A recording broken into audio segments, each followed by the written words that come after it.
Hi guys, welcome back and welcome to the final part of my 4 parts Facebook series, all about helping you fast track your learning journey to buttercream cake making success. My name's Thao Armstrong and I'm the founder of Don't Tell Charles. I have a passion for helping aspiring cake makers achieve success by working smarter and not harder. Now, in video 1 of this 4-part series, I spoke about how your time and your efforts are your most valuable currency and how you should always seek to work smarter and not harder. Now, in this video, I'm going to elaborate on that. I'm going to just discuss with you how you can make smart investments when it comes to your time and your money in order to get the best possible return. Well, at least when it comes to cake making. Okay, so this is the rule that I always live by, and this is the rule that I try to instill in my students when they come to buttercream cake mastery. And the rule is, don't cheap out on ingredients, cheap out on your time. Okay, so there are 2 parts to this. So let's talk about the first part. Don't cheap out on ingredients. Okay, I know that cheaping out on ingredients is something that is very natural.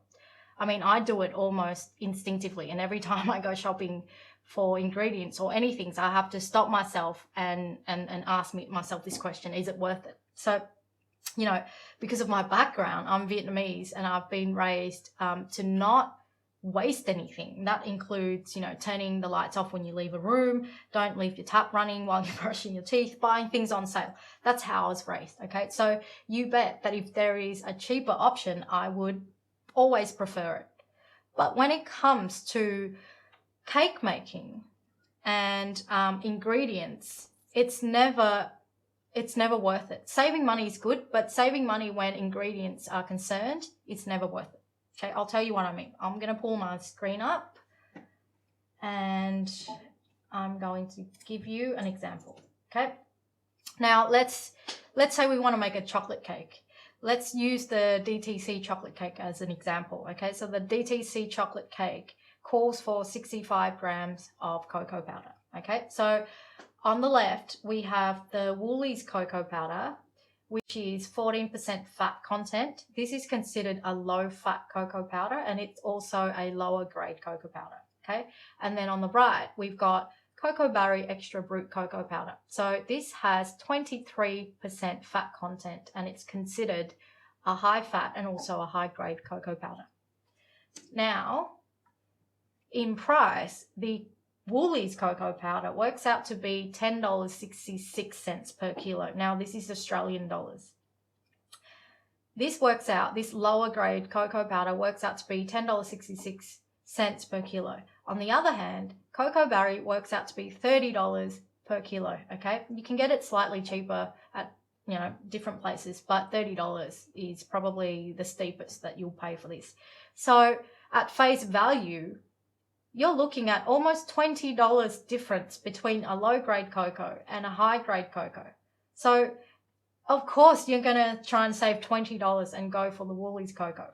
But when you break it down to a cake-per-cake basis, okay, in this case, a DTC chocolate cake calls for 65 grams of cocoa powder. So when you look at it from a cake-by-cake basis, it's going to cost you 69 cents for this chocolate cake if you use the Woolies cocoa. And it's going to cost you $1.95 if you use the Cocoa Barry Extra Brut cocoa powder. Okay, so that is a difference of $1.26. $1.26 is the difference between your cake tasting okay and potentially even tasting dry because it's a lower grade, low-fat cocoa powder. Okay, so $1.26 is the difference between your cake tasting potentially dry to your cake tasting amazing, moist, rich, and decadent. Okay, that's the difference. $1.26 is the difference between someone forgetting about you because your cake didn't taste good to someone coming back to you the next time they want a cake because the last time they ate your chocolate cake, it tasted amazing. Okay, I can give you an example like this about eggs, about butter, about sugar, flour, any ingredient that you need when it comes to cake making, and the answer is almost always the same. It's never worth it to cheap out on your ingredients. Now, on top of this, right, we are kind of programmed to think that high quality means more expensive, okay? And over time, with this way of thinking, you always think you can never afford higher quality. But that's simply not true. One time I was trying to help a student troubleshoot a dry cake. So she's a student in the DTC chocolate cake course.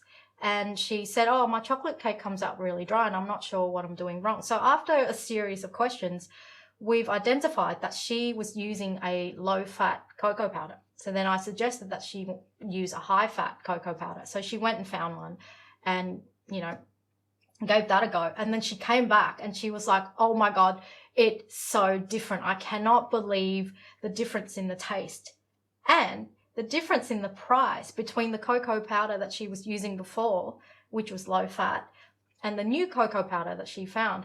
The difference per kilo, I'm not even talking per cake, per kilo was 30 cents. Okay, so 30 cents was all. So when it comes to buying ingredients, there are a few things that I want you to think about, okay? To save money, always buy in bulk, or always try to buy in bulk anyway, okay? So in Australia, I love Costco, okay? Costco is great because their prices are so good and they sell in bulk. If you can get access to a wholesale supplier, always try and get access to a wholesale supplier, okay? Another way to try and save some money is to stock your supermarket for sales, okay? So I love buying low pack. So I don't love buying it because it's expensive, but I love using it, low pack butter. So I always stock to see if my local supermarket has a sale. And whenever they have a sale, I go and clear out the whole shelf of low pack butter, okay? Butter can be frozen for like 9 months in the freezer. So whenever there's a sale, I just go and clear out the whole shelf.